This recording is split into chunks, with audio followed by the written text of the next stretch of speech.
Perfect ആയിട്ടുള്ള ഒരു മാക്രോൺസിൻ്റെ recipe short video ആയിട്ട് ഷെയർ ചെയ്യുക എന്ന് പറഞ്ഞു കഴിഞ്ഞാൽ കുറച്ച് ടാസ്ക് ആയിട്ടുള്ളൊരു കാര്യമാണ്. കാരണം അത് അത്രയും മാത്രം പെർഫെക്റ്റ് ആയിട്ട് ചെയ്യേണ്ട ഒരു കാര്യമാണ്. അപ്പോൾ ആദ്യം തന്നെ ഞാനിവിടെ എടുത്തിട്ടുള്ളത് 75 grams ഓഫ് ഐസിങ് ഷുഗറാണ്. ഐസിങ് ഷുഗർ തന്നെ എടുക്കണം.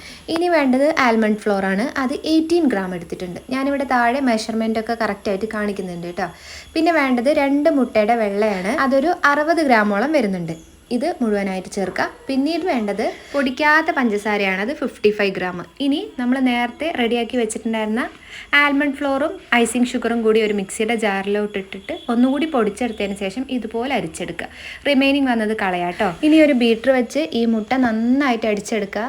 ഇടയ്ക്കിടയ്ക്ക് നമ്മൾ പൊടിക്കാത്ത പഞ്ചസാര ബാച്ചസ് ആയിട്ട് കൊടുത്ത് അടിച്ചെടുക്കുക. ഇത് നന്നായിട്ട് ബീറ്റായി വരണം. രണ്ടിലെ സ്റ്റിഫ് പീക്കായി വരണം. ആ ഒരു സമയത്ത് ഇതിലോട്ട് കളർ ആഡ് ചെയ്ത് കൊടുക്കുക. ഇനി കുറച്ചായിട്ട് ആൽമണ്ട് ഫ്ലോറും ഷുഗറും മിക്സ് ചെയ്തിട്ടുണ്ടായിരുന്ന ഈ ഒരു ബാച്ചിന് കൂടി ഇതിലോട്ട് ഇട്ട് കൊടുത്തിട്ട് ഇതുപോലെ നന്നായിട്ടൊന്ന് മിക്സ് ചെയ്ത് കൊടുക്കുക.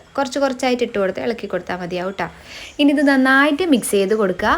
ഇതേ കണ്ടില്ലേ, സ്പാച്ചിൽ വെച്ച് ഇങ്ങനെ ആക്കുമ്പോൾ ഒരു റിബൺ വീഴുന്നത് പോലെ തോന്നണം. അങ്ങനത്തെ പൊട്ടാതെ വരണം. ഈ ഒരു രീതിയിലാകുമ്പോൾ നമുക്കൊരു പൈപ്പിംഗ് ബാഗിലോട്ട് ആക്കി കൊടുത്ത് ഒരു ബബിൾസൊക്കെ നന്നായിട്ട് കളയണം. അതിന് വേണ്ടിയിട്ട് ഇതുപോലെ ഒന്നിങ്ങനെ പ്രസ് ചെയ്ത് കൊടുത്താൽ മതി. ഇനി നമുക്കൊരു ബട്ടർ പേപ്പറിലോട്ട് ഇത് കുറച്ചായിട്ട് പ്രസ് ചെയ്ത് കൊടുക്കുക.